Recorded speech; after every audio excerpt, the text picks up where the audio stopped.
Oh yeah, you gotta love it. You gotta love it.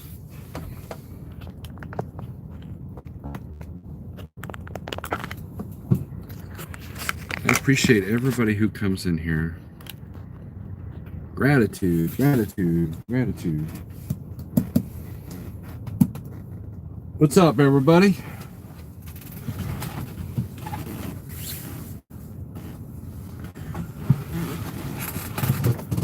Let's open a window here. It's actually kind of nice out.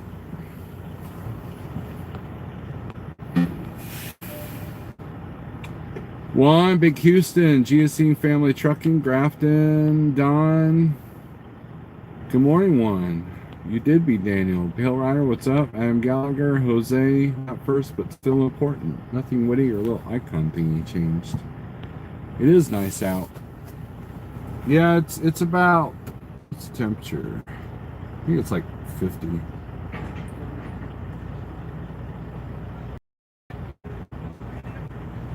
$48, but the sun's beating down on the truck, so it's like, I think we're in shape here.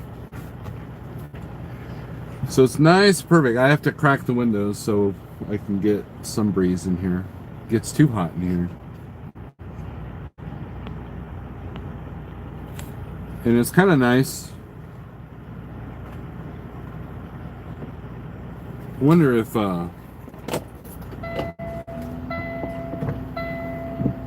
no, my washer fluid things won't work.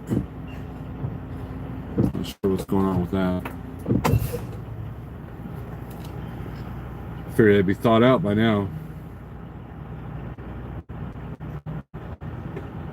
I know, nothing witty. Life isn't fair. Scott, what's up? Yeah, they've been doing that a lot. You know, because you start like putting the little colors to each people, right? But I'm here at the shipper, and of course you guys see the name of the video. There's two purposes to this video, too. One is to hope that they start loading me because I go live. That usually seems to work, right? And two, to talk about making mistakes. What's the mistake that you made, Steve? What is it? Might have been the mistake of booking this load, because here's how it's going to go down. Right? Now, my appointment was 1:30. I got here at 10:30, so that's on me, right?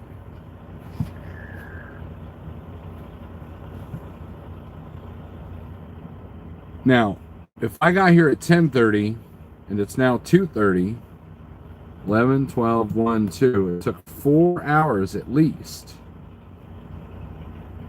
to load this truck that's in the dock right now, that just left the dock. The guy with the, if you follow me on Instagram, there's a guy that had a CB antenna mounted on the nose of his hood. It's that guy.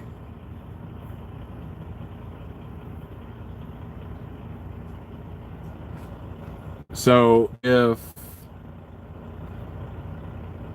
they take 4 hours from the time that they drop the plate, number one, that's going to put me in the middle of rush hour getting out of Dallas. And number two, unless the customer lets me spend the night, that might be a late load. So did I make a mistake booking this load? Well, that's the thing. So you don't know these things. Some of the digital brokerages, you can't really call anybody and get details. You know, I think Uber's got like reviews on like shippers and receivers, you know, but Convoy does not, that I know of. So I guess at worst we'll call convoy and say, hey, how strict is the delivery plan? And to top it off, it's a floor-loaded deal, which is probably why it's taking so long. You know, and there was this chick that was leaving just as I got here, and I should have asked her how long it took for them to load her.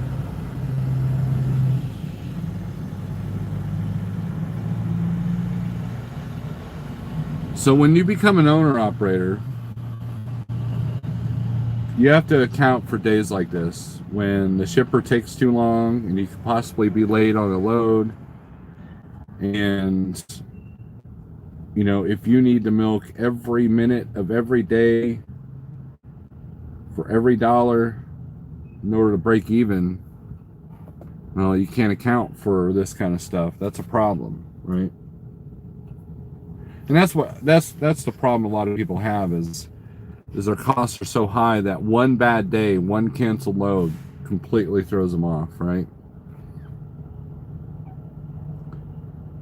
And so when you become an owner operator, especially in the self-dispatch world, you have to have a cushion for the learning curve. You have to learn that you're going to make mistakes. Nothing humbles you more than self-dispatch. Trust me on that.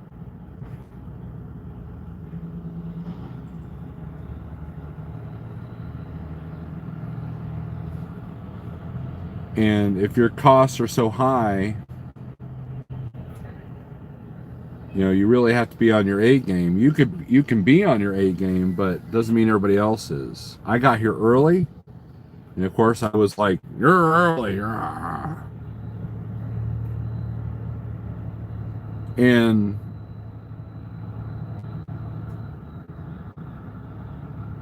with it being floor loaded, they don't want you to be early because they have to get the product together. They have to get it ready. So, but I've been to floor loaded places that have you loaded in half an hour. I used to pick up gun safes there in Lancaster, Texas. And I had that place so down that I would drive into the parking lot. If I saw the one of the bay doors open, I would toot the horn. The guy would come in, point at the dock. As I was doing a U-turn, I backed into the dock, and before I'm giving him my pickup number, he's got me half loaded with floor loaded items, mind you, no forklift.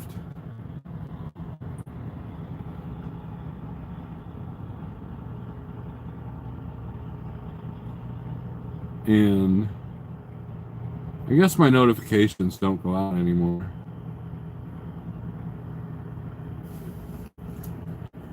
But that's a shipper that has their act together. But we're barely into. You two must have heard me, because now I just got the notification saying that I'm live. So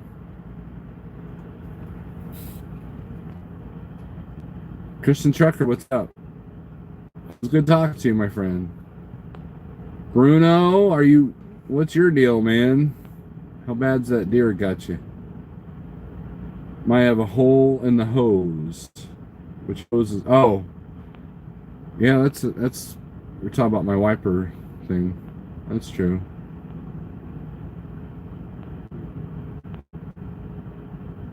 I'm doing all right, chap. I'm doing all right. Got to the shipper at 7 a.m. Didn't get loaded until 1 p.m. Big Tail, what's up? That's why I never show up more than an hour before the appointment. Well, Jose, I didn't know how long it was going to take them to unload me where I delivered, and and my delivery was at 9. So I think you got to give them 2 or 3 hours, right? So well, actually my delivery was at 10. So if I delivered right at 10, and let's say it took them 2 hours, well, now I'm going to be late for this pickup, right? Not knowing the customers, I knew the receiver side of the last load, and it's been hit and miss with them. But I knew enough that I could spend the night there, so it saved me on my clock. But unfortunately, I started my o'clock, probably maybe an hour earlier than I should have, but I didn't want to take any chances of being late for this load, right? So that's trucking, right? That's kind of what you have to deal with. And I try to be within an hour. Some shippers, if you go in 2 hours early, they'll load you. But I've never loaded here before. I've loaded this product before, and this product was always dropping hook at the Big Orange, and live unloaded on the delivery side, which that can usually take an hour and a half if you have 2 motivated people. I don't know how motivated they are here. If you're getting paid by the hour, not by the truck, what's your motivation, right? Unless you can't go home until all the trucks are loaded. Stay 2 more hours, final 8-hour break. That might be happening here. Pete Craighead, what's up? You said the magic word, bro. The shipper has this stuff together. Yep. Trucker's table, point was 8:30.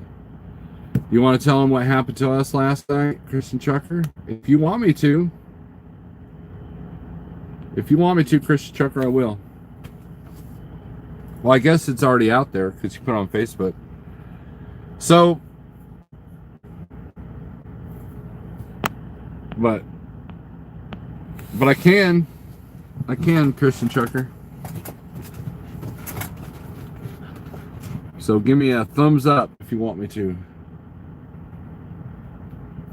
People confide in me and stuff, and I appreciate that. The problem is that shippers and receivers don't work with the drivers. Some do. Some do, some don't. Some it is what it is, right? I'm out of coffee. All right. So, Christian Trucker. So Christian Trucker, let's go back to the beginning, right? Let's give you his origin story. He started off at Schneider, came an IC over there, and built his way up to the stock market to advance, and then eventually got his own authority. And then after that, he added a second truck. Bought a second truck, a day cab to help service his customer. No longer dealing with the spot market. Gave the customer great, incredible service. Does power only for them, and he's doing very well. Right? So he brought in a second driver to help service the customer even better, and bought a day cab and has been running that. Well, that driver had an incident. And this is the risk that you take when you bring on other drivers, whether you pay them as company drivers or if you bring on other owner operators. Jeff is dealing with this right now. Is Christian Trucker's other driver had an accident. Now, if you guys were, if Pale Rider was doing posts about it, we were talking about in Zello yesterday, but Alabama, Mississippi, that whole area was getting hit by tornadoes. So there's some really bad, rough weather going on down there. And the wind just pushed him into the ditch. And so late last night, Christian Trucker sends me the picture of the truck in the ditch. And I was just like, I was kind of like, I don't know, I was very sad. I was heartbroken because Christian Trucker has worked really hard and done a lot of things the smart way. Took a lot of risk. It still takes a lot of risk. And for him to have to deal with that was just heartbreaking. And Jeff is dealing with that at Like Trucking with what happened to Steve there. And it's one of the biggest risks you can take. Now, I think Christian Trucker is going to be okay. The driver's okay. They were able to get it out of the ditch. Paid a tow guy to pull him out. Was able to get the truck back in. Still servicing the customer. Nothing reported on the DOT because they were able to pull it out. So if you have an accident and the truck has to be towed, that goes on your record, right? So, and if he can fix it without a claim, no insurance increase, right? So that is the risk of having more than just you driving. And all it takes is one wreck for a carrier to go out of business. I mean, think about this. You know, Werner had a wreck, and what was it, $90 million? A person was awarded, and that's why these companies have safety. You know, like everybody gripes about Schneider's videos, that you have to do the safety videos and the no cell phone policy and everything else, but they do that for a reason. They do that to get more liability off of them.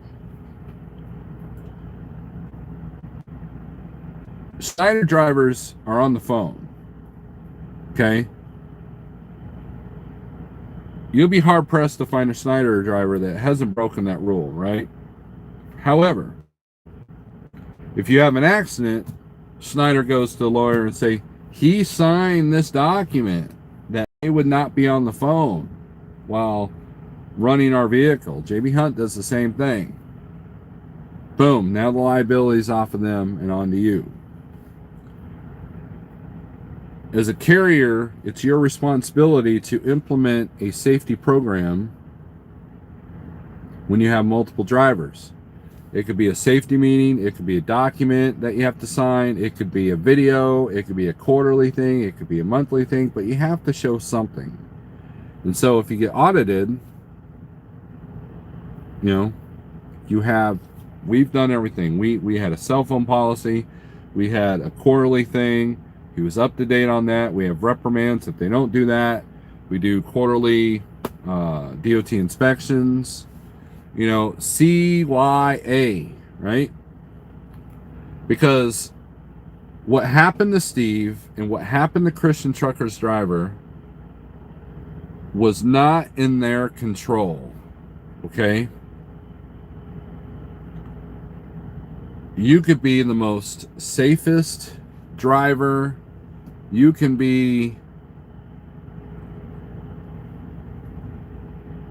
go 20 years without an accident. All it takes is for that one guy to go off over that center line, and that'll all change. Or all it takes is one jackknife on some ice and snow, or one tornado, you know, to take your truck from here to over there in a second. It's all it takes. And insurance companies rule the world. Insurance companies determine who lives and who dies, literally. Insurance companies determine whether you stay in business or not. And the lawyers feed them, right? The lawyers feed them. And they feed the lawyers. It's a happy relationship between those two. And when you're dealing with a high risk, high liability job like we have, one mistake can cost you your life, if not bankruptcy, or, you know, them taking everything you own because somebody sued you, you didn't have money, so they take all your assets. And that's a risk I don't know I would take. You know, I give Jeff props for doing what he does. I give Christian Trucker props for doing what he does. And I think that if I was to ever go to the next step and get my own authority, I don't know if I would take on multiple drivers. Now, that might change. You know, 2 years ago, I was like, I would never get, you know, my own authority. You know, things change, right? But there's definitely more risk. And then also, if you purchase the truck and then lease it out to somebody, that's a big risk as well. And that can really put you in the poorhouse, because it is my opinion, it is my observation that when someone doesn't have skin in the game, they will not treat the property with the same care. The difference between renting and owning a house, right? Trucks are the same way. If you get into a brand new truck with no money down, and you can walk away from that lease anytime, what's it matter to you if that truck gets paid off? What's it matter to you that if you miss oil changes? What's it matter to you if you don't understand the politics of, or not politics, but the logistics of owning a business, right?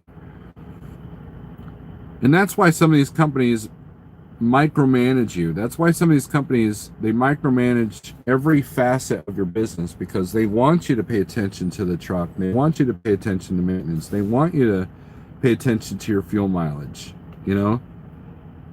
And if you don't have enough sense to realize that 80 miles an hour in a brick of a non-aerodynamic truck can cost you 30 to 40 grand more a year than a fleet truck doing 62 miles an hour, they'll tell you that that's not a good idea, and they will manage you. And some companies won't even let you bring a truck like that on, right? Because they want you to profit. You know, you got these conspiracy theories at Schneider that, oh, you've made too much money, so they've lowered the load count to you. The more money you make, the more company the carriers make, right? If you're averaging, let's do some math here. That's why I think that conversation is so stupid.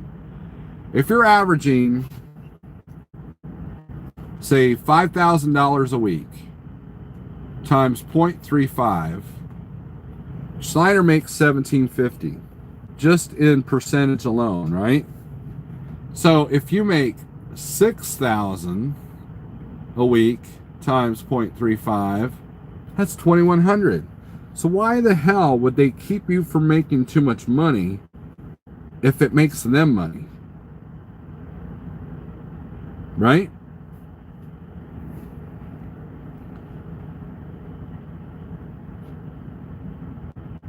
Bottom line is, if you're at Schneider and the load board's not working for you, and it affects your business so deeply that you either want to give up, or you come up with these conspiracy theories that they're shutting loads off for you because you're making too much money, then you need to be prepared for that. Either adapt to that's how you understand it, or put yourself in a position where you don't rely on that.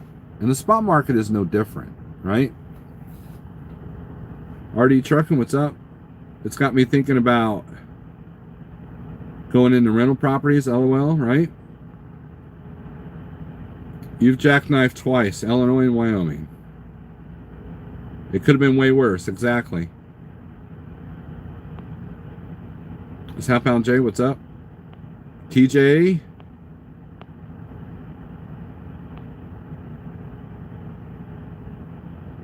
Daniel called me.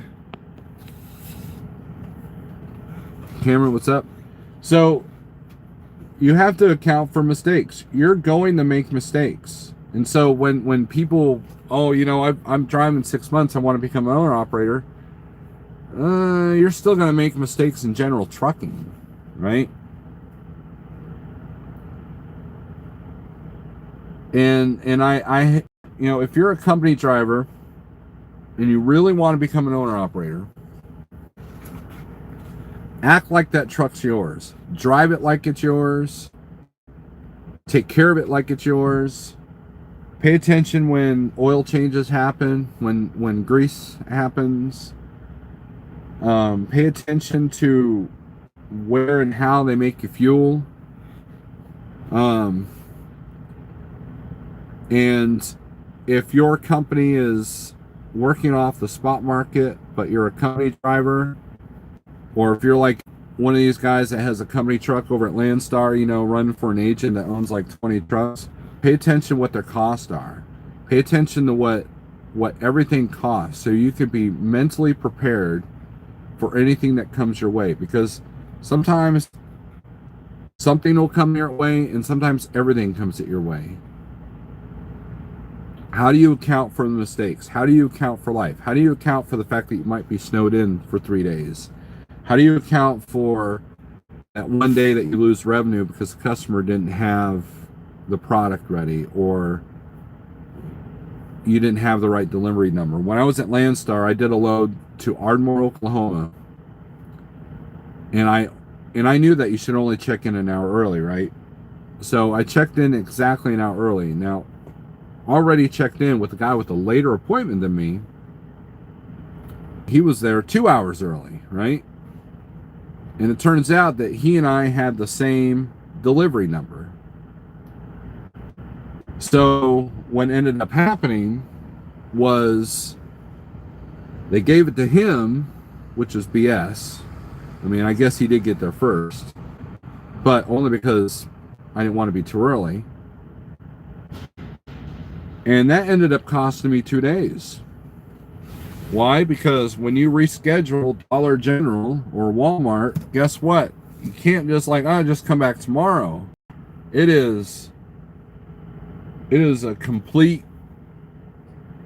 whenever we can get you in. There's no work-ins at some of these stores, right?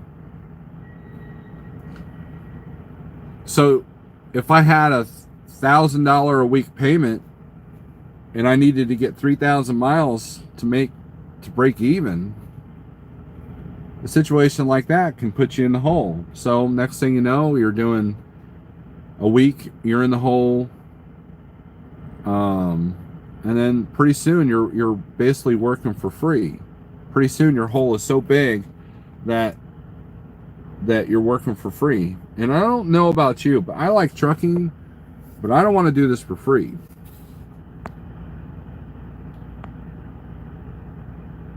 Cameron's heading to Joplin from Morris, Illinois. Cool. Let's see. Light Bright, what's up? Red Monkey Trucking, how you doing? Christian Trucker, did you get hit by the storm? So I need to catch up on your videos. My driver crashing was not in my plans. He has over 20 years clean driving, and I'm just glad he wasn't hurt, you know? There you go. And that's the thing. Christian Trucker did everything right. He vetted the driver.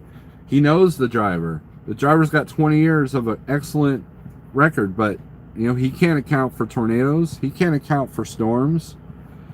And, you know, and then you got a case where someone's going down the road and someone crosses the center line. You can't control that. Or a deer, like Mike Mentor. $18,000. Is that what I read?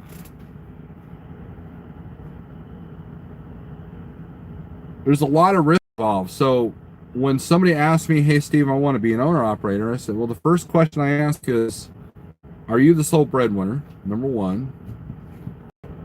And number two, what's your cost per mile estimated to be? Because your home bills are going to come off your profit, right? So if you're profiting 30 cents a mile, you have to look at it like, I make 30 cents a mile at a company, your own company. Can your home bill survive 30 cents a mile? Now, if you're a part-timer like me that has a spouse with a good job and health insurance, then yeah, 30 cents a mile might work. But, you know, and that's where you get the comments, oh, you know, I can make more money being a company driver, blah, blah, blah. That's true. But I get more write-offs and I have more freedom. But if you can't survive off 30 cents a mile, then your costs are too high. Because now you obviously need to make profit somewhere. Well, working harder or working every weekend is not going to get you that more profit. I mean, it will. But if you're maxed out, being maxed out, where's the room for the mistakes? Where's the room for things that are out of your control, such as storms, accidents, deer, truck breakdowns? And then the other thing people don't think about is, what if you got a funeral to go to? What if you have a kid sick in the hospital? You know, I have the freedom that if I got a call from my wife right now and said, you know, one of your kids is in the ER, I need you home. I make 2 phone calls. One to Convoy, one to Jeff. They haven't started loading me yet. I close the doors. I go home. Now, company drivers don't have that luxury. And I've been through that. That was one of the things that made me determine I wanted that freedom. Because I was in Tennessee with a rejected load of scrap metal. This is why I don't do scrap metal. Every time I took a load from Joplin, so I believe it was Cleveland, Tennessee. I might have that wrong. Every single time I did that load, it was rejected. Too much iron, which I didn't understand that. So you go to a truck stop and you wait for dispatch to say, bring it back to the yard there in Springfield. And so one time that happened, we got rejected, went to the Petro there in Knoxville, and told my dispatcher, who at the time was being filled in by the vice president of Transland at that time, he's no longer with me, and he said, just wait there patiently. I'm like, all right. Then I get a call from my wife. My daughter's in the ER. So I called up my dispatcher and said, hey, my daughter's in the ER. I need to go home. Okay, well, as soon as we figure out what to do with this metal, yeah, we'll route you to the house. I said, no. You don't understand. I have a trainee with me. We can get there in one shot. You don't understand. I need to go home. If I have to bobtail and you drop this trailer somewhere, I'll do it. I'll pay for the fuel. I need to go home. Give me 5 minutes. All right. 5 minutes goes by. Get a message on the Qualcomm. Come back on in.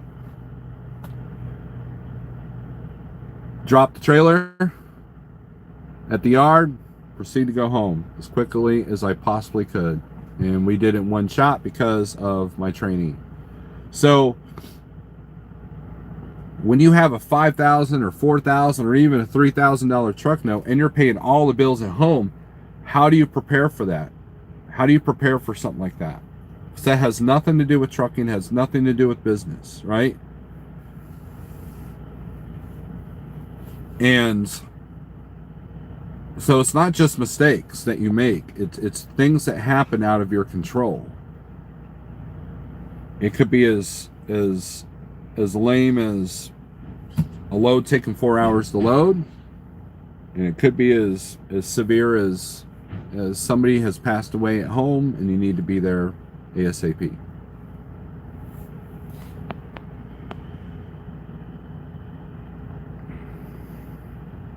It's so beautiful up here in New York State. Good deal, Red Monkey. I used to live up there. I set a salary for myself, try to separate my business from home.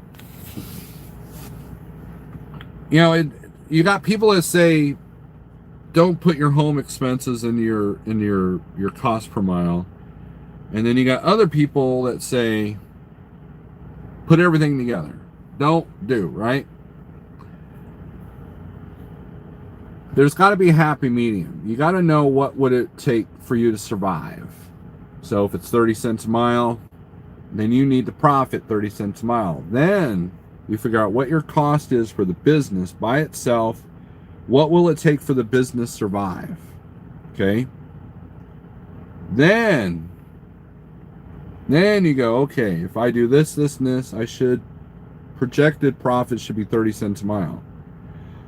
But if you can live off 25 cents a mile, shoot for 30.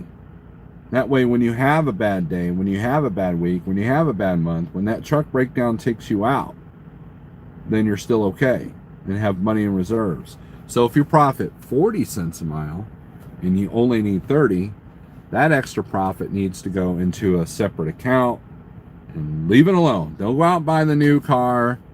Don't go out and buy the new PlayStation 4, 5, whatever the heck they're on now.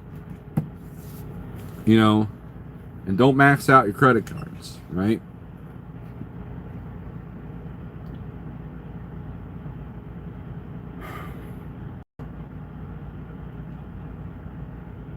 It's not rocket science, but there's definitely a trick to it. And making mistakes, you got to have that in the equation. Because if you don't, here's a good point, right?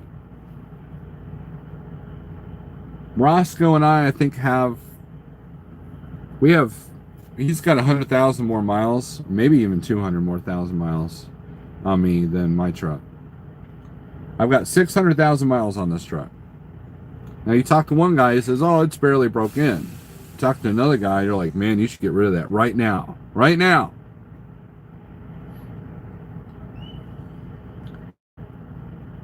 The first time I was ever on a tow truck, that truck only had 9,000 miles on it.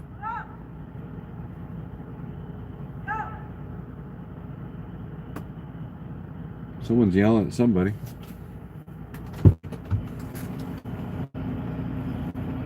Ain't me.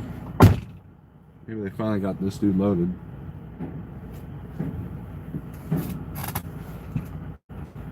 Where was I? I was talking about miles. Okay, so Salty Pirate was talking today about, on Zello today, about his Freightliner having all these issues, and it has 114,000 miles on it. Provost couldn't even get his truck home from the dealership before it had an issue, right? So for a new truck is the be-all end-all answer to everything. That is not true. It is not true. Don't think that it's going to solve all your problems. I can go out and get a brand new truck right now. I really could. It would cost me more and take away any profit that I make now.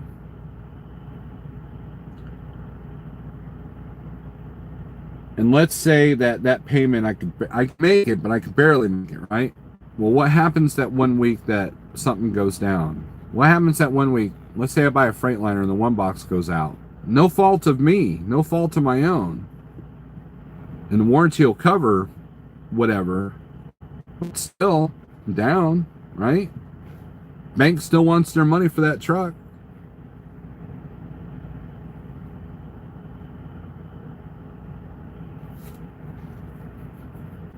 You know, they don't care if it needed repairs or not.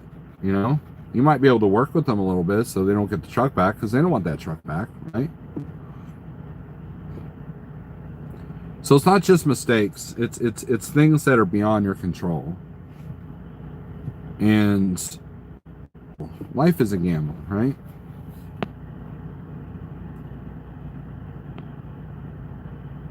You forgot about personal injury and illness. Exactly. If I had a $4,000 a month truck note and I was down because of my ankle, I don't think I would have made it.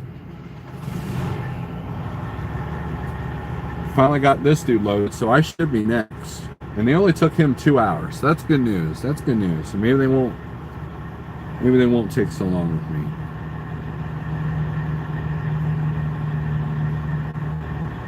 Who's got time for video games? Right. Christian Trucker misses video games. These last 2 live feeds, you've been spot on. Nah, Air Require. I'm boring, man. We got all these troll accounts. We got Boar Lord, Snorlord's boring videos. I think there's several others. I'm sure they'll pop in here.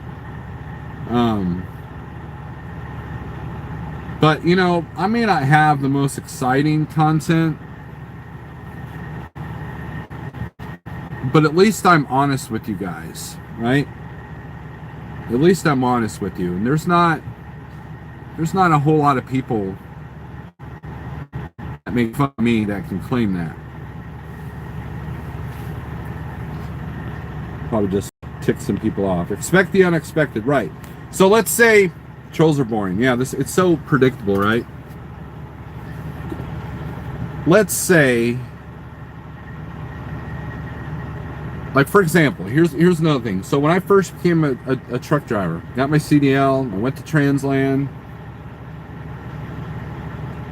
and here's how I determined CFI was ready to take me on. CFI's recruiter had the best spiel. They were out of Joplin,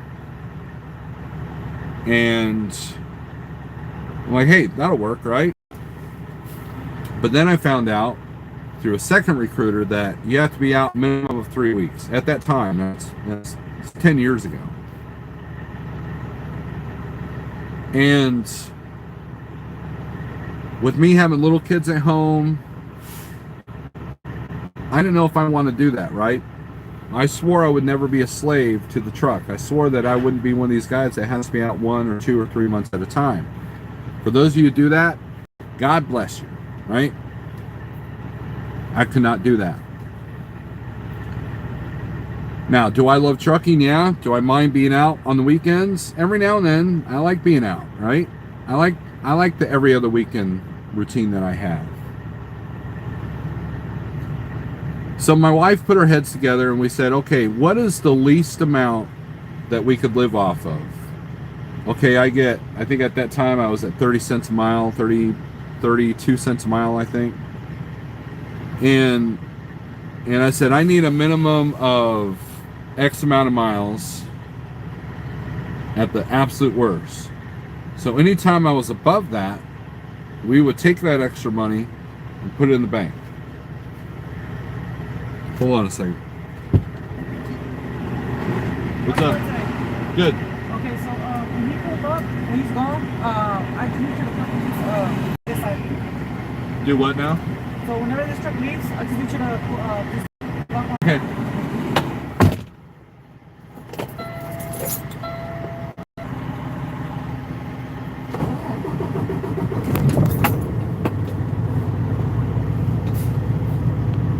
So you guys get to watch me back.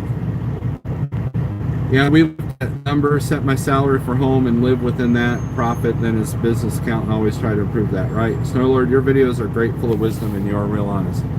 And I can see where my content could be kind of boring to somebody who's not an owner-operator or someone who isn't OTR anymore, or you know, might do things differently. I could see that, but at the same time, I'm not the best vlogger. I think that I put decent music to my vlogs, but you know, I've been bored with myself. I've got basically 2 vlogs in this GoPro, and I have no desire really to put them together. And so I think that the backhanded boring comments are subconsciously getting to me a little bit. And so, you know, maybe I do need to change it up, right? Wish this guy would hurry up.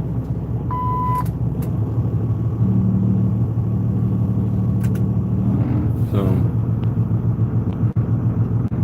I want to lease a truck, but I only have 2 years OTR. I just don't think I've been driving long enough. Jody, I agree.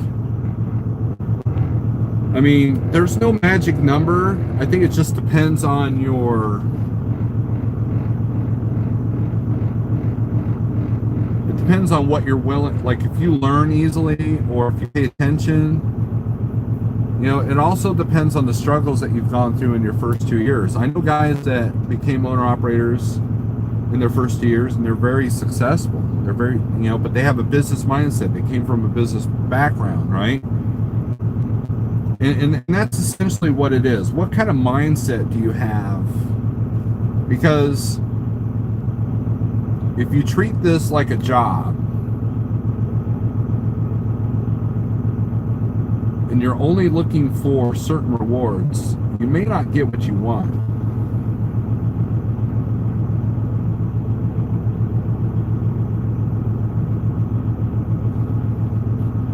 And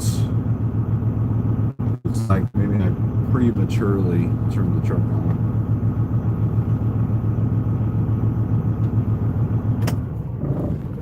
I'm pretty good at reacting prematurely.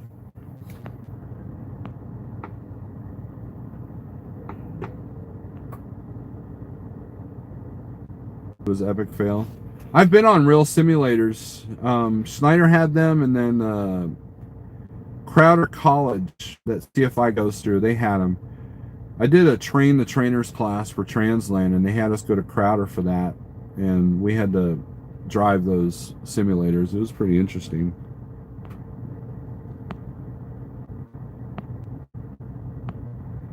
I'm happy as a company driver with the company I'm at. It's the only company I have drove for.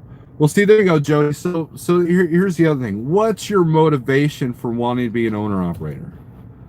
You have to look at that. You have to look at, is because you just, you know, hate your dispatcher and you're tired of company bull crap, right?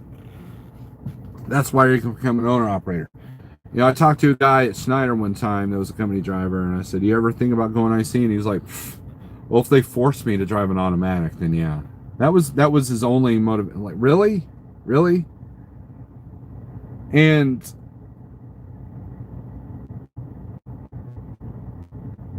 if that guy ever did become an owner operator, he wouldn't last 5 weeks. Because if that's your only motivation, how much other crap that's going to come at you is going to tick you off, you know?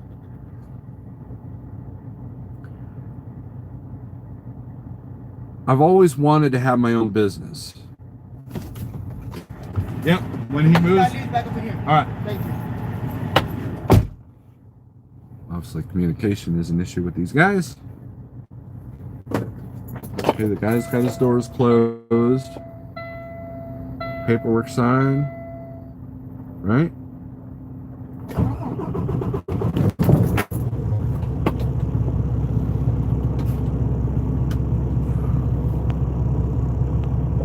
But if you're happy where you at, then if you want, see, here's the thing. So there's no hurry, Joey. Learn as much as you can. You know, I know a guy that got the 123 load board and did mock loads, did mock weeks, and then looked at the maintenance. You know, he made phone calls, you know, hey, you know, call up Kenworth and like, hey, how much does it cost to replace a clutch? What are the biggest issues you see with 2014 Kenworth T680s? You know, look at websites. Look at, okay, what's it going to cost for a rebuild? What's it going to cost for a new after treatment system? What's it going to cost for a new rear end? You know, what does insurance cost for an owner operator? Do I get a better deal?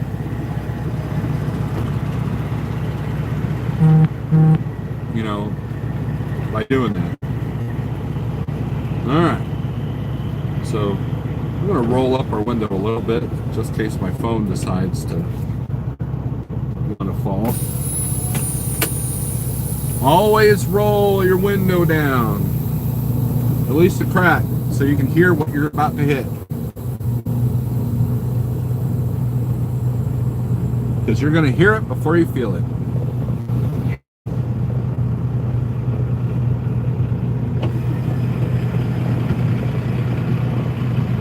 We got a ramp and this other truck in the way.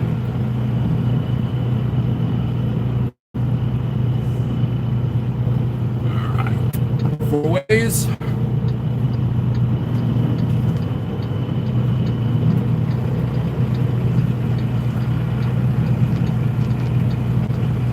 I think I'm going to miss my mark here. Nope, we got her. We got her.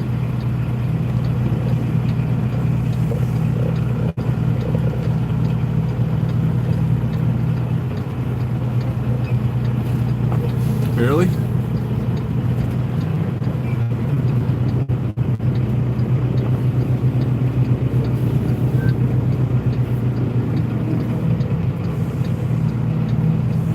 Ooh, easy there.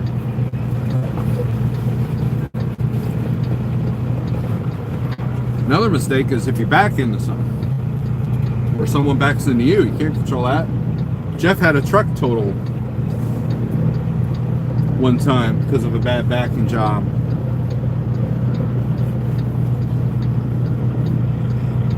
What are you going to do about that, right?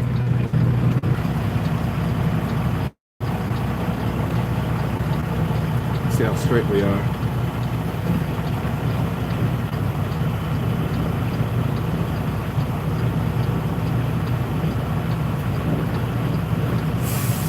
So check this out. Shall we?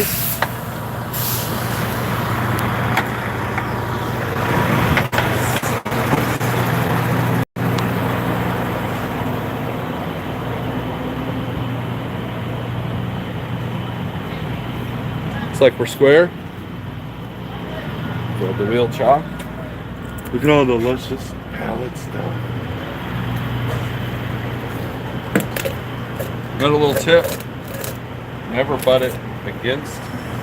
You want it a little bit loose.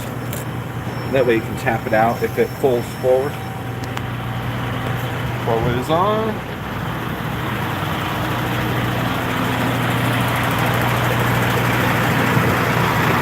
All right.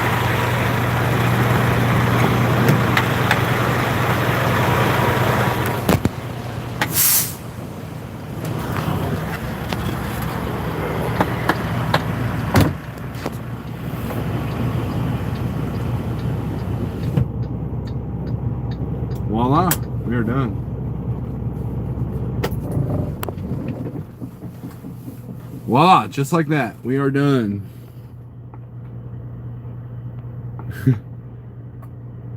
Rear wheel was on the driver's seat. Some dude at base ran over a Volvo 200 wagon loading up a Volvo 90B loader on a machine trailer. If you're happy and you know it, clap your hands. I like my automatic, and I'm happy. Okay, so back to Jody's deal. So if you're happy at your company, usually some guys like want to become owner operators because of discontentment with their company, right? And then you got people that change companies like they change their underwear, right? I never went through that. I was pretty happy at Transland. There was only one dispatcher I didn't get along with, and he ended up quitting shortly after I did. And they all knew that it was not because I hated the company. I'm still friends with those people today. And I've never been a job hopper. You know, I've run for 3 authorities: Schneider, Landstar, and Like Trucking. And it was not because I was discontent with one or the other. You know, Landstar was a good start. I learned a lot of things over there, and the problems that were affecting my business, I felt that Schneider was a better partner, so I went over there, and that worked well for me. And then I thought, well, you know, if I take a little bit more risk, a little bit more freedom, a little bit more reward. And so I got my own plate, got my own trailer, got a good insurance rate for said package deal. And you know, for the most part, Jeff has been good. You know, he hasn't asked a whole lot. You know, and he provides a pretty good, you know, partnership for me to run my business the way I want, right? Not that I couldn't get that at Schneider or Landstar, but you know, the spot market's a different beast, and that's been my biggest adjustment. But you know what the biggest problem that I've had here at Like Trucking? You guys want to know what it is? You know who the biggest butthead at Like Trucking has been for me? Me. I am my own worst enemy. Told you guys I'm honest with you, right?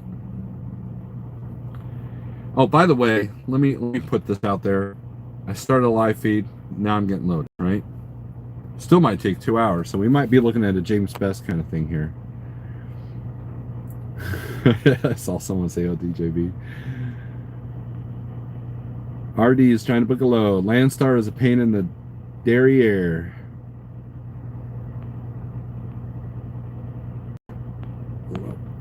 The snow alert can't tell a lie. Look, I'm not the smartest person.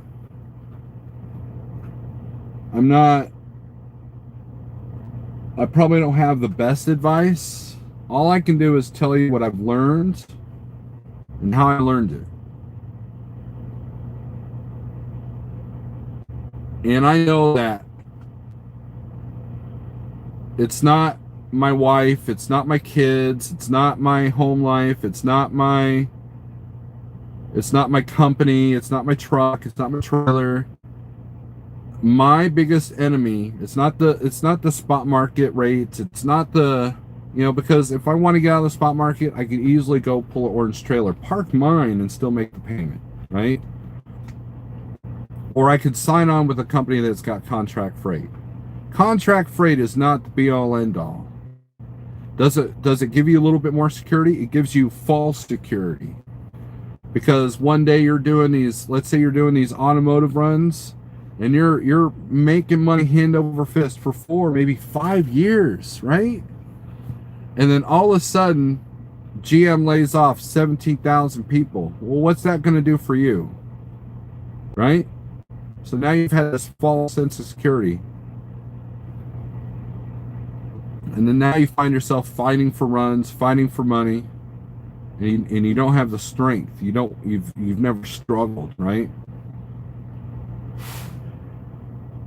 And as long as your truck was running and the shipper had their act together, you were good to go, right?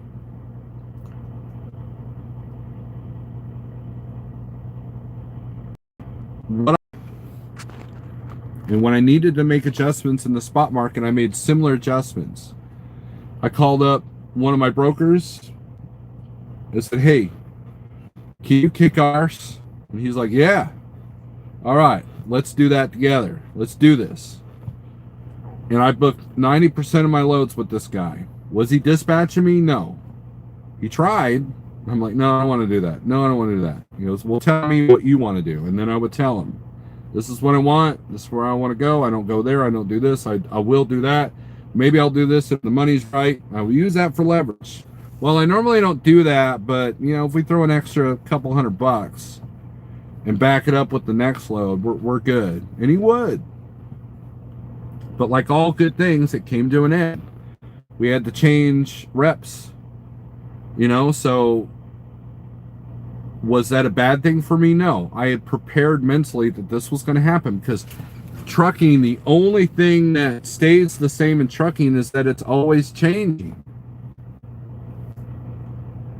And so I knew that this wouldn't last, right? So how do you prepare for that? Well, I need to get my rates up a little bit. So we'll work on negotiating. And so I found myself a mentor to help me with that. Boom, now I'm negotiating better. I'm getting better rates. But then guess what?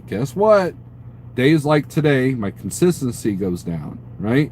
So now I'm fighting the load boards more. I'm making more phone calls, but I'm making it work. Now, has my revenue gone down? Yes. And then I just took 5 days off because of stuff that's has nothing to do with trucking at home, right?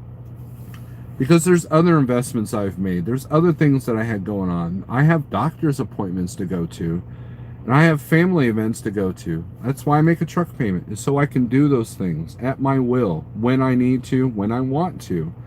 But a lot of people mistake being able to choose and do what you want for not working. There's a difference. If I figured out that if I want to keep the freedoms that I have, guess what? I'm going to have to work a little bit harder. I'm going to have to do. People have told me that in some YouTube circles that I've been known as the guy who doesn't work. The guy that I'm just out here doing this casually, right? And maybe at one time I was. And I bragged about it. But I did an apology video about that because I made it look like it was easy being out here as being an owner-operator. And it's easy to have that outlook when you're not being challenged by anything. You are living a life, and it's like for a while I thought I had a good balance of money and home time. But the reality is it was too much home time. And, next thing you know, you're at home, nothing looks good on the load board. Why? Because you don't want to leave home, right? Or you're comfortable. And so it's harder to take that hit come out of the house. I don't know how you guys that live in Florida do it, to be honest with you. And so I've learned that you have to take that first load, regardless of what it is. Get the hell out, right? Get in the truck, get in your groove, start going. Mistakes. That's how you learn. Mistakes is how you learn. Anybody who came out here with gold gloves and they could do no wrong, guess what? They haven't learned squat, right? How do you learn to avoid a curb without hitting a few?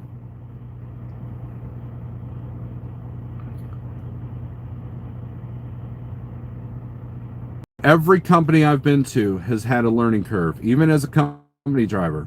How do you talk to your dispatcher? How do you talk to your safety manager? How do you talk to your logbook person?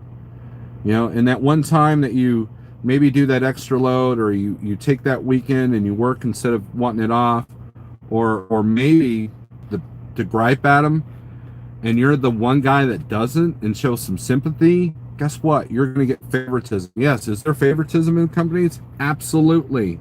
It happens at every company. Trust me on this, okay? And the better performance, so you take a mega carrier like Landstar or Schneider, they have performance cards. They have these notes. Like if you're a Landstar, the agents have these notes that other agents have left and said, this guy has outstanding service, always on time, never had an issue, and then you got the one agent that might say, this guy is horrible, he was hard to deal with, he was late for his load. And then the more of those that you have at Landstar, guess what? Now you can't seem to find the load. Now you can't seem, every time you call, that 15 minutes later, they call you back saying that load's been taken. You know, or they it's been canceled, but then you know the guy that got it after you. You know, and that happens. Now at Schneider, that could happen too. If you got two people side by side looking at the same load on the load board, and one's got a performance level here and the other one's got a bad performance level because they're always late on their loads, maybe after a while they can't see that load because it's a critical customer, right? Maybe that happens, maybe it doesn't. I don't have proof that it happens, but it would be smart if it did happen. That's how the trucking industry works.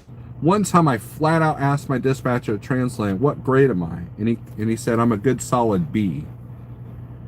And that was because I requested more home time than, say, the guy that was wanting to go to California and back. You know, the guy that never went home, he was single and miserable, right? Not to mention that I have hobbies outside of the truck. I've got my band. I've got, you know, I had little kids at the time, you know, and that was some of the events that I had. My daughter had choir and orchestra, and I was able to record it. And then, you know, we closed on a second house, or we're trying to close on a second house. And then, family, our Christmas family thing was Sunday, that we normally do Christmas Eve, right? So when I do go home, I try to jam it all together, right? And so I plan on staying out till my next appointment, which is a dentist appointment, which if I miss that, not a big deal, right? Because I'm already toothless. And so as long as I get home by the 24th, I'm happy to reschedule the dentist appointment, and I might go out the 26th. Why? Because that week, if you don't get a load cancellation, you can make some really good money in the spot market. Why? Because everybody else is home. Most people, even company drivers, take off between Christmas and New Year's. And you know what my new goal is for 2020? I want to work enough that I can take most of December off and it not hurt me and not hurt the carrier that I'm signed on with. That's my goal, right? That is my goal. Because the way Jeff has got everything set up, if I'm not running enough, guess what? He takes a hit. If I'm not at least paying for my insurance for him, you know, what's it worth to him? Nothing, right? So you have to take into account the people that you work with, that you partner with. What can they do for you, but what are you going to do for them? That's how business works.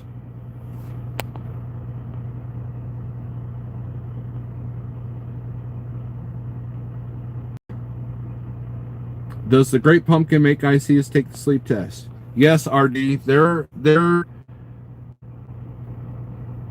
Here's what they're going to do. You're going to do a DOT physical, and they have a parameter set up. Like if your neck is over a certain amount of inches, since I lived in Missouri, I was able to bring my own DOT medical physical to Schneider, and they took that. But other guys had to get theirs done in-house in Green Bay, right?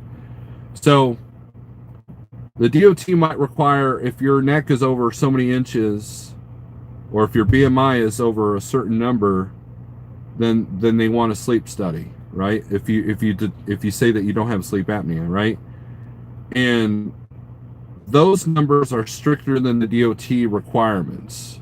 Okay, I already had sleep apnea before I went to Schneider, so all I had to do was give them a readout of my machine, and they wanted the make and model number, and they didn't even like Bluetooth it. They didn't even like monitor it. As long as I showed compliance in a printout, I was good. Now, that did bite me. One time I went in, they read my card, and the card hadn't been recording for over a year, right? Oh, not over a year, that's not right. Like 6 months. So they only gave me a 90-day card, and I had to, medical card, and I had to go to the medical supply place, get a new CPAP machine, And that was nice because I can get online with that one and monitor my own self. And then so I went in for a 90 days later, got my thing and showed 90 days of compliance, and that was all Schneider. So I've heard like Daniel Adami now has a CPAP machine.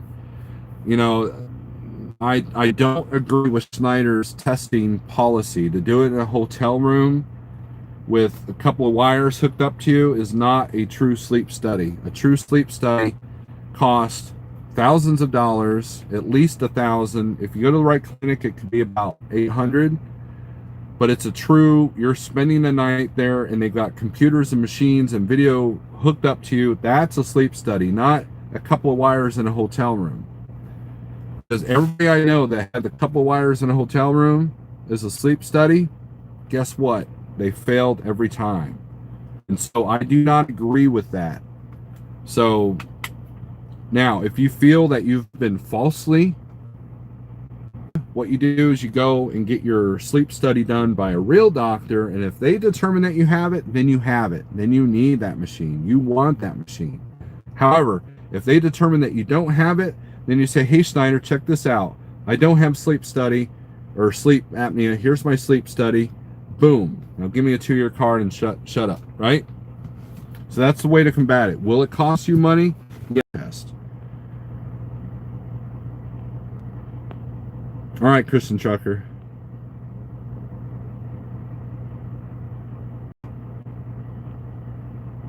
Always have multiple backup plans. Jeremy Brugger, that is exactly right. If Jeff calls me tomorrow and says, Steve, you're done, I hate your guts, go work for someone else, I have plans B, C, and D, and E all in place. What's the worst case scenario? I can easily park the truck and become a company driver. And that's why relationships with friends and colleagues is important, because without that, I wouldn't have any kind of backup plan. If I burned every bridge of my past, I wouldn't have I go back to Landstar, I can go back to Schneider, I can even go back to Transland as an owner-operator now. They got an owner-operator program now. I choose to be at Like Trucking because I want to be here, and I think Jeff has got a good program, right? And once I got my head out of my butt, I'm able to utilize that, right? And so, but there are things that are beyond Jeff's control. If there's some unfortunate mishap that Jeff loses his numbers, or if Jeff has a big health issue and he can't run the company anymore, I mean, there are things that are beyond his control. So I have to have a plan in place for anything that comes at me, right? And you always have to have that in your mind. You're always thinking about, what would I do if, and that's something that every person should have, regardless of what business they're in. Karen Price, what's up? If a company big as big as Celadon could go under, again, that's money management and fraud and everything. Just because you're working for a mega carrier doesn't mean you're invincible. Just because you're working for a mega carrier that's got spot or contract freight doesn't mean you're invincible. We've seen it time and time again. 2019 was not a good year for trucking carriers. And the phone call that I got from the truck sales guy proves that point. There is too many used trucks out on the market. And you're going to pay about 10 to 15 to 20% less than you would have in 2018 when the rates come back up, right? And I guarantee you that if rates go up like they're predicting in 2020, everything else is going to go up. Demand for trucks is going to go up. So guess what? Oh, everybody's wanting to jump in the spot market because everybody's making $4 a mile, right? So let's take these $60,000 trucks and make them $80,000 trucks. It happened 2 years ago. And then so you don't struggle. And then when rates come back down, you don't know what to do, and your payment was too high, and you went out and bought that new car, and next thing you know, boom, you're going under. So you got to find your own even playing field,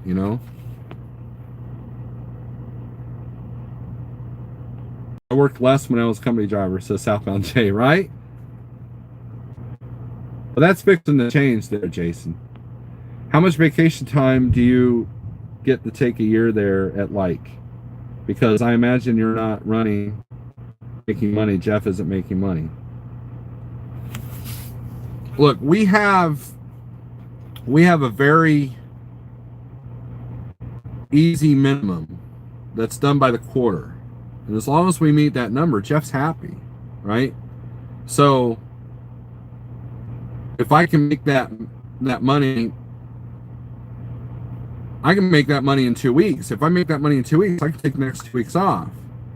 So we're in total control there, Trucker Stable. And that and if you have, see, there's two ways to do a minimum, right? One way is you charge the driver for everything, right? You charge the driver for the cargo liability, you charge them for the ELD, you charge them, and if you know, that's why truck payments are usually weekly when you're leasing. Now, in a situation where we have no expenses taken out, except for fuel and a card swipe, well, if you have a paid off truck and you don't need to run because you're not the sole breadwinner, what's your motivation for working now, right? So you have to have a plan in place to make sure that it's not a minimum as much as a goal. And the goal is easy. It's $3,000 a week. Booked rate. I can do that out and back, right? But you have to account for the months or the weeks. Like December was for me. November last year was for me. October was this year for me. For the times that I don't work because I have a full week off because of the truck or because of something happening at home. So it's in my best interest to stay working, and I do it for me, and Jeff gets the benefit. You know, it's not like Jeff's looming over us going, oh, make sure you do this. You know, he's not doing that.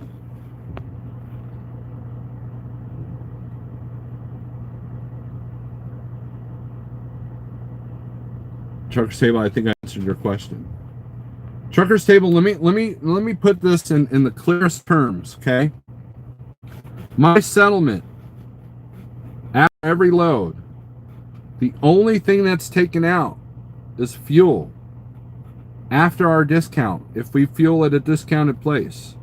And then $1.50 is added. So if I got $350 worth of fuel on load 111 and my discount said that I only paid $330, then my actual bill will be $331.50. Okay, that's it. If the broker charges us a check fee like C.H. Robinson does, he'll take that out. That's it. That's it. Nothing else. I pay for my truck, I pay for my trailer, I pay for my plate, and I pay for my insurance. Now, if you're at Landstar and Schneider and you're using their plate, of course, that's taken out. Landstar does it in a bigger amount. Schneider does it by the week. Okay? He doesn't charge us for the ELD. He doesn't charge us for, administrative fee. Schneider guys, what's the administrative fee? He doesn't charge us that. And we get our IFTA taken out, and usually he'll give us the IFTA and he'll take it out, on one settlement, and if you owe, and then that's it. It's a simplified, easy system that makes it easy to succeed over here. The only thing that goes against you at Like Trucking is if you're your own worst enemy and you struggle with dealing with self-dispatch in the spot market, which I admittedly have. I found myself falling into the same bad habits I had at Landstar, right? And I had to kind of get over that, and here's the deal, guys. Once you got it figured out, guess what? It changes on you every single time, right? And you got to gamble a little bit. I did not book my load picking up tomorrow. I'm going to go with the 3 o'clock shuffle because that's worked well for me in this area. And that seems to be what Facebook and FreightWaves is talking about right now. This last minute stuff is popping up and it's paying good.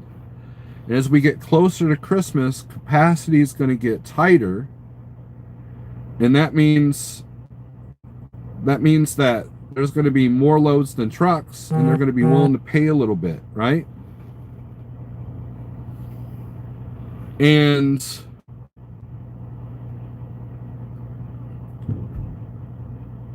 I'm going to try to take advantage of that to make up for the lost time that I've had this month, right?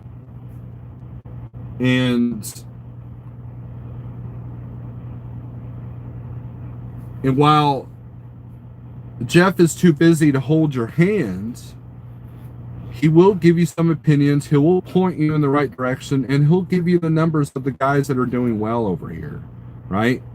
You know, and we all help each other here. The accident that Steve went through is a perfect example of that, right? So, you know, there's a camaraderie, and that's important in a company. You know, you look at Spectre, and there's a camaraderie with them, right? And I admire that. And you know, and I feel that that's where Schneider kind of lacked.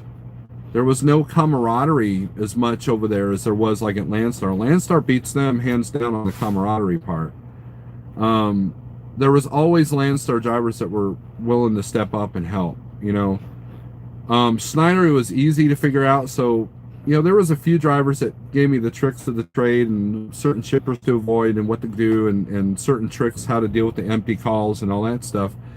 And, you know, but networking with people is real important. You know, it's all about attitude. It's all about mindset.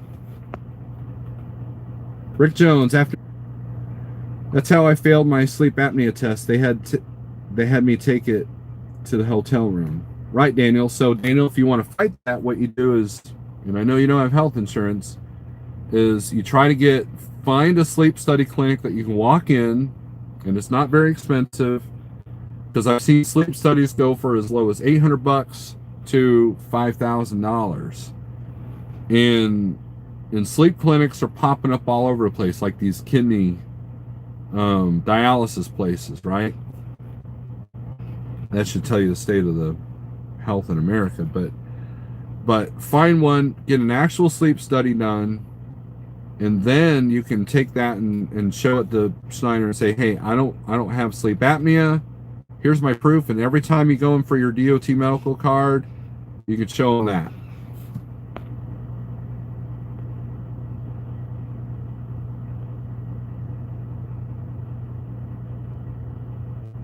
That's my problem, Steve. If I get fired tomorrow, I'm clueless on where to go. So, Jody, what you do is you look at what would I do if? You know, my wife likes to play a game called What If? And I make fun of her for it, but I love her for it too, because her what ifs have turned into me going, what's the worst case scenario, right? And you have to, like, even when I was at Transland as company driver, what would I do if they closed their doors right then and there? Well, RBX was right down the street, right? Same, almost the same customers, right? If I want to do reefer, you had Prime, you had IWX. There's a ton of trucking companies there in Springfield. Ozark had a terminal. There's a couple of mom and pops there, you know. CFI was in Joplin, you know, and my record was clean, so I could go anywhere I want. So if you have a clean record, you can go where you want, right? So you look at the companies. You look at, usually the best company is the one that no one's talking about. You look at their equipment. You look how they maintain their equipment. You look at the advantage that they have locally or whether they can get you home or not. If you live in Florida, then maybe working for a company based out of Denver isn't the best option, right?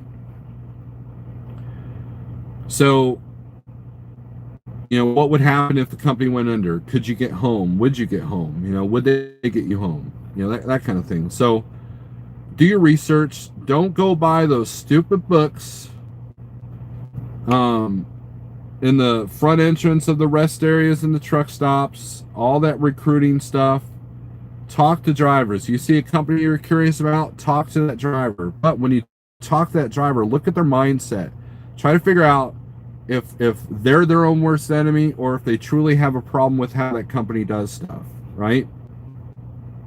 And that's one of the advantages of being out here. The longer you're out here, the more companies you've heard about, the more people you've talked to. And don't believe everything on social media. Take everything with a grain of salt. Truckers Report was a good resource at one time. I don't know if it still is. Facebook can be a decent resource, but don't be mesmerized by bling, right? A company like Hurricane Express, for example. Lots of bling on their truck, but it's not a company that I would personally sign my truck onto or buy a lease from. That's just my opinion, though, okay? The trucker's table, he's an owner operator. He can take time off all the time he wants. It's not what he's getting paid for vacation anyways. That's a stupid question to ask, says Daniel Adami. But then again, I'm a company driver. I do not have to worry about big truck payments due, right? I can see Thomas Wilson's truck in front of me. If I get my own numbers, I'll call Jeff and I'll spread rumors about you. And when he shows you the door, I'll hire you in my company, RD. Oh, RD, I appreciate the compliment. I think. I appreciate that.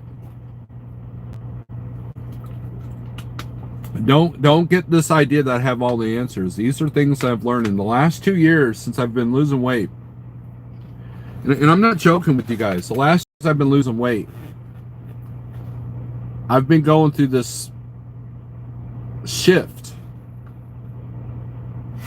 As my beard gets longer, I get a little bit wiser, right? I'm figuring things out. Stuff I wish I figured out 20 years ago, right? And it's one of those, if I knew then what I know now kind of things, you know, but you got to trust the journey. I'm going to do a morning coffee thought about trusting the journey. You got to trust the journey. Everything happens for a reason. Everything is there to either benefit you or you learn from it. You know, if you have a negative experience, that's going to teach you something. Whether you learn from it or not, that is up to you.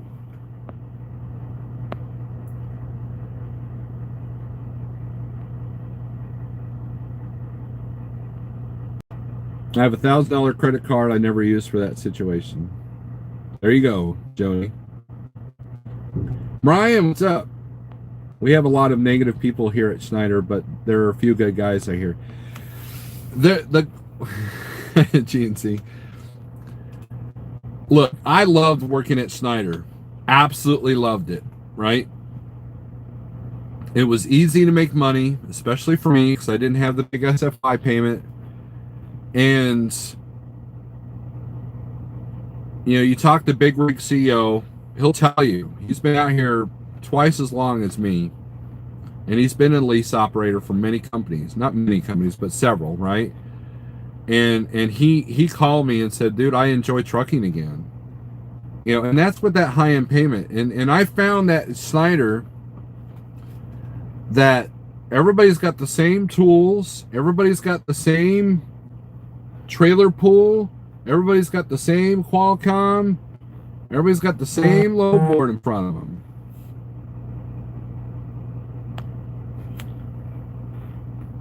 The difference between you and the guy next to you is attitude, right? You even got some of the same trucks, right?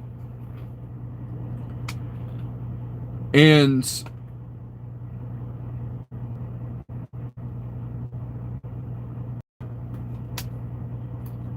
if you're a negative person towards your company, that will affect how you perform for that company.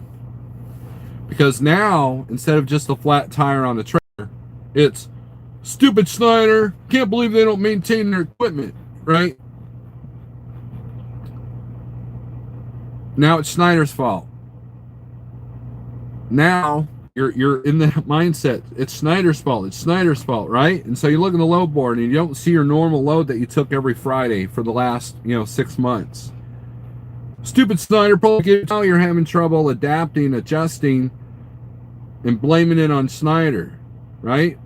So instead of asking the what, ask the how. Okay, how did you find that load? How did you deal with a blown tire? Because you're going to have blown tires. You're going to have crappy trailers. You're going to have trailers with gaping holes in the roof when you go to pick them up.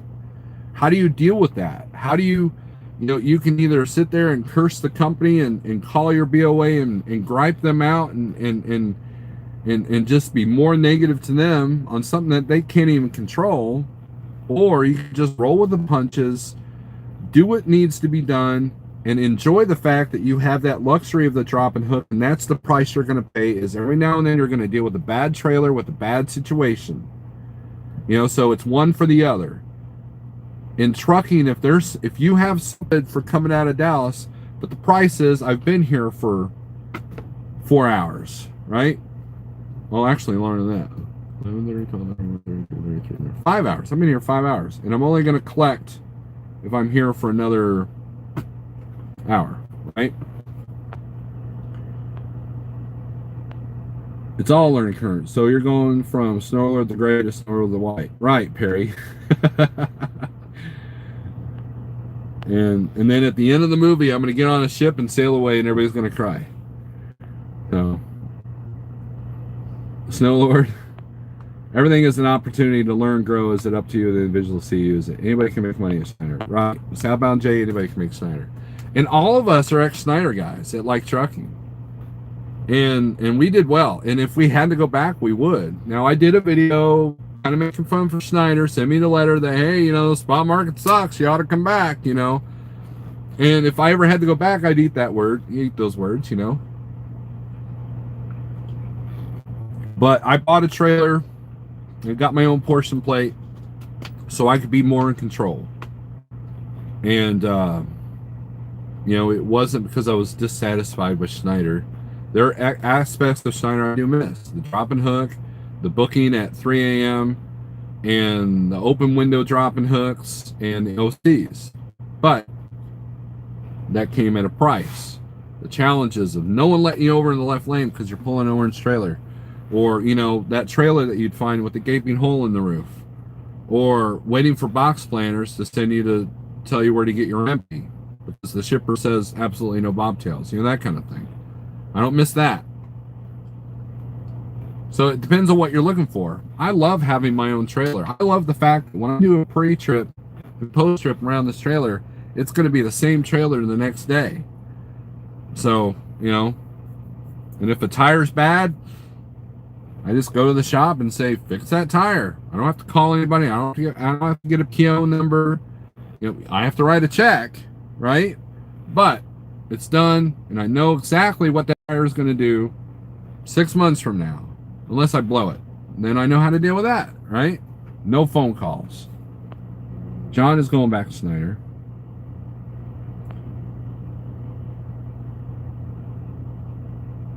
The Gary terminal seemed pretty cool. It was all right. My favorite terminal was Edwardsville, to be honest with you. Edwardsville with Indianapolis, a close second. Dallas, though, was the one I utilized the most because it was conveniently right there where all their freight was. So,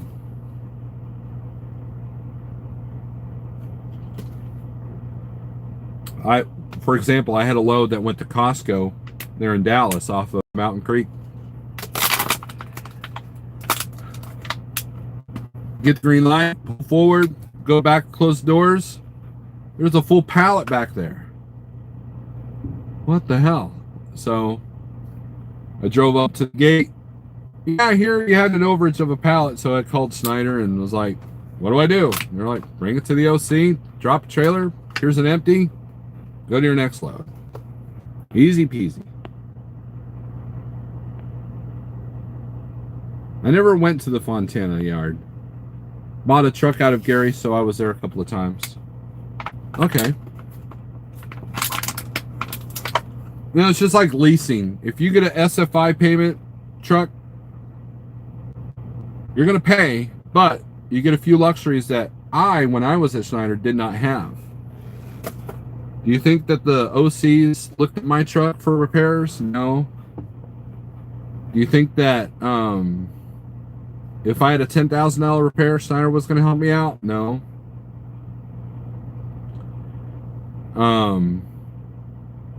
You're pretty much on your own. These people that say, well, Schneider, you're not a true owner operator. Yeah, you are.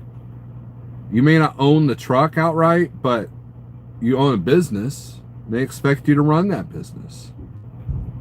Now, if you got an SFI truck, it becomes a lemon and you're $5,000 in the hole and you can't make it work, then they're going to have a conversation with you and they're going to figure out why. And if it's the truck, they'll put you in a different truck. They're going to help you. Whereas me, they're like, oh, wow, Steve, your truck payment's so low. Why can't you make it here at Schneider? You're an idiot, right? But I made it at Schneider, so I didn't have to worry about that. And I did have an OC work on my truck one time. On Peterbilt, I had a leveling valve that was leaking, and they fixed it, and they fixed it wrong. So I started hearing noises from my driveline. So I took it to my normal shop, and they're like, yeah, it was set too high. So they took a ruler, called Peterbilt, and say, what's the measurement for this? They told them exactly what it was. They put it down the level, boom, noise was gone. What do you know? So,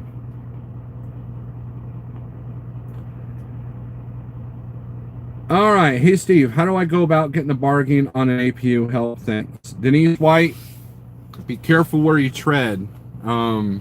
Used APUs tend to be problematic.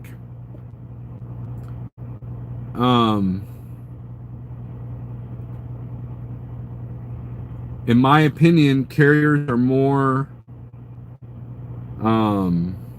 reliable than Thermo King. Carriers are cheaper than Thermo King. But I know a gal that got a used APU from a place I will not name because I hate them a lot and I don't want to give them any kind of bit of name recognition or anything. Those of you who know me know who I'm talking about. She spent $5,000 on a $12,000 used Thermo King. Within 60 days, she had put another $2,000, and then within a year, she put another $4,000. So for the price that she paid, maintenance and repair and the initial APU, she could have got a new one with warranty that would have saved her a lot of money. So my advice is that if you feel that you want to buy an APU for your truck, I would recommend getting a carrier and getting it financed if you don't have the money for it. And if you can pay it off early, great. If you're buying a truck at the same time, try to get it financed into the truck. That's what I did with this one. But a used APU will give you problems. And a new Thermo King will give you problems. And if you want to go with the quiet battery type, there are several deals, but I can't tell you the reliability of those brands. So do your research. You don't want to be that person that has the generator on the back with the window AC unit in the truck. I believe that APUs are overpriced, but they definitely have their place, especially with these new trucks that can't idle, or shouldn't idle, I should say.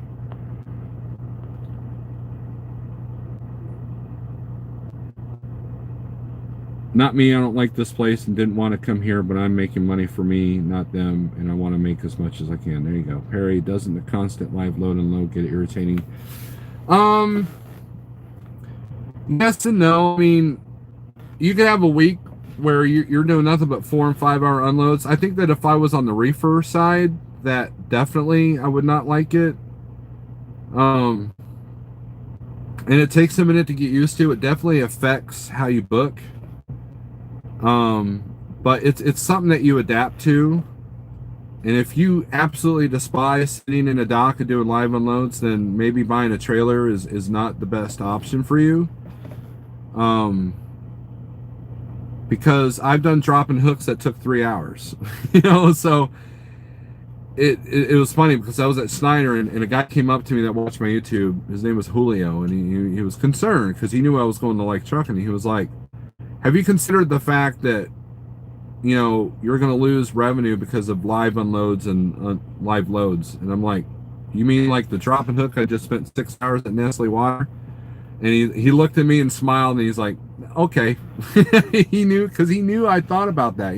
At that point, it was like, you can make comparisons, and depending on the company that you're with, sometimes drop and hook is more annoying. There were places that I went to that I would rather do a live load situation, simply because they got the trailer in the back gravel lot with not enough room to get it in there, versus the wide open dock that I can get in there one shot and get me low within an hour and I'm out the door.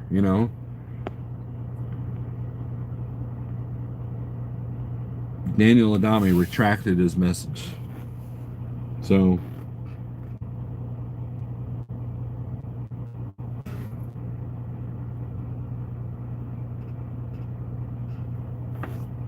anyways, we've talked about a lot today. You guys got any comments, questions?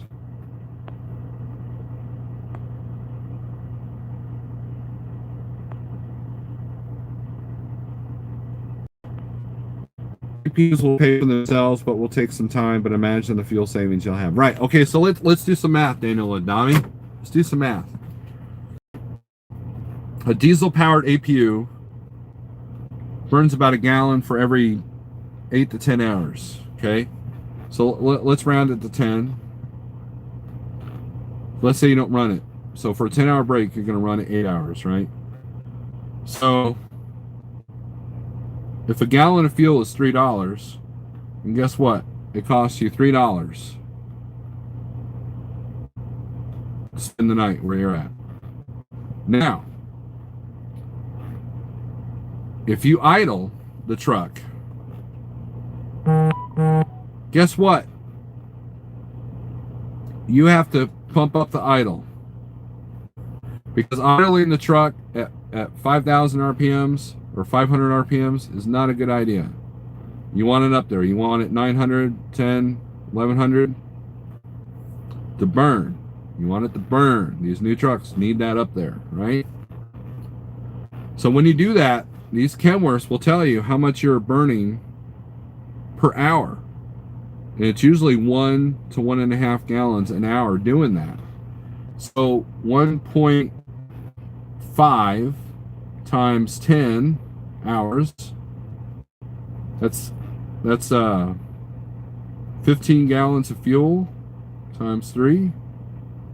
It's $45 a night just to idle, right? I don't think I did that right. So 10 hours. No, that's right. So if you're sitting for 3 days doing a restart, or even 2 days, get a hotel room. If you don't have an APU, just get a hotel room. You'll be out the same amount of money, but less wear and tear on the truck. And and I know that people with Freightliners that idle all the time, they tend to have a lot of problems. That one box says, you know what, screw you, dude, I'm out.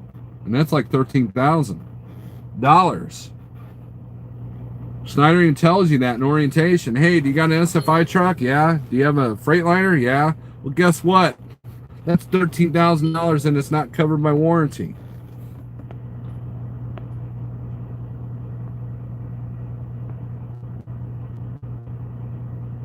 Tell us the name of the dealer. Let's just say it's a dealer next to the TA in Stratford, Missouri. There's 2 used APU places in Springfield. One is a place called Dale's APU. He'll treat you right.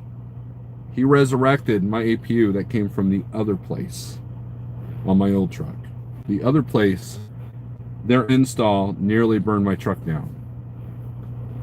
So I refuse to name that place. But it's literally next door to the TA there in Stratford, Missouri. I've saved my money by getting a $45 hotel room. My truck drinks fuel when it idles, right? Hurries to Google. So, but used APUs are a gamble. Trust me. The amount of money I spent on my other APU could have bought this new one that I have in this truck. And nothing saps your will to live. Like an APU that just won't live. It just keeps dying. It just keeps screwing up. It tries to kill you, and you literally sit in your truck uncomfortable because you can't afford to idle too much, and it's just a miserable experience. When I bought this truck, it was such a godsend. Lower truck payment, better fuel, and a brand spanking new Carrier APU. In that Carrier APU, I can have my microwave on and my laptop on and watch TV all at the same time. Not that I watch a whole lot of TV in the truck, but just saying.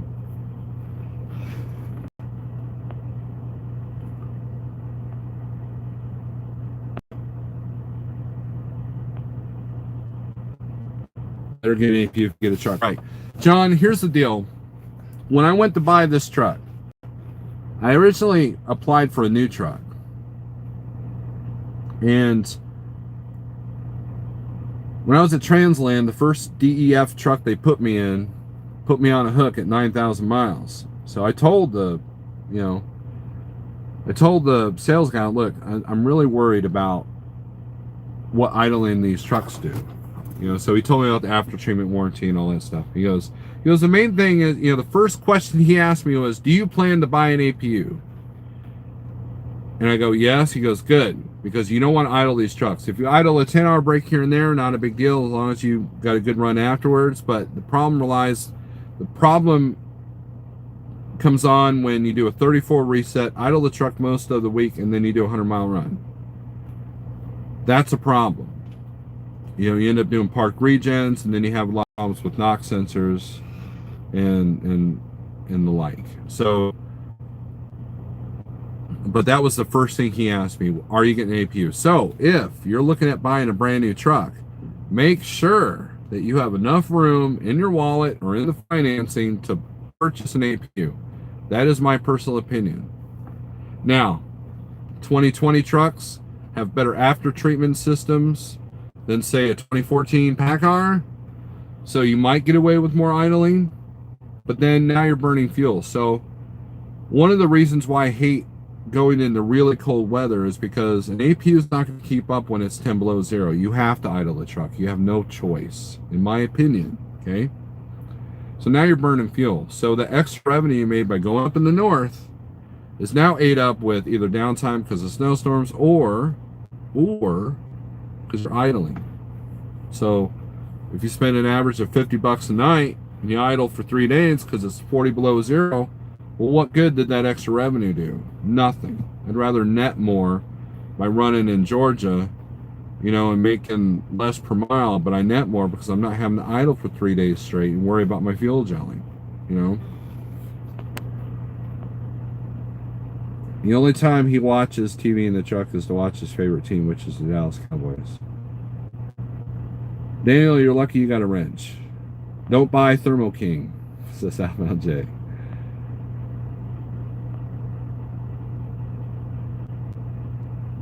Yes, it's okay. But you're still going to use APU. So, buyer beware. I have found that, okay, so I'll give you another example. So Transland, I got one of their first trucks when they first came out with the Thermo King tri-pack. That APU was a monster. That thing ruled, right? That one was so good. I could be microwaving my food while watching TV, and I got the laptop going all at the same time. It kept up, right? The second truck, not so much. But when they got rid of that batch of trucks, they tried to take those APUs and put them on the new truck. And they had nothing but problems with them. Nothing but problems with them. And so they learned, through their mistake, that, you know what? Maybe we need to put new APUs every time we buy a truck. Right?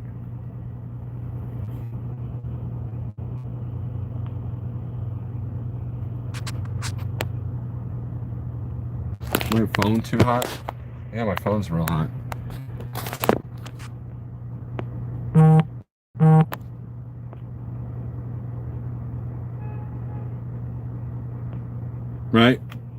Well, anyways, my phone's getting hot, guys. Thanks for watching. I appreciate you helping me kill time, and hopefully we'll get out of here. And we're right smack dab right in the middle of Dallas rush hour. Yay. So, anyways, thanks for watching. This has been a good discussion. I hope that you watched the replay. And anyways, be safe, be good, and learn from your mistakes, because I'm still trying on mine. So, later.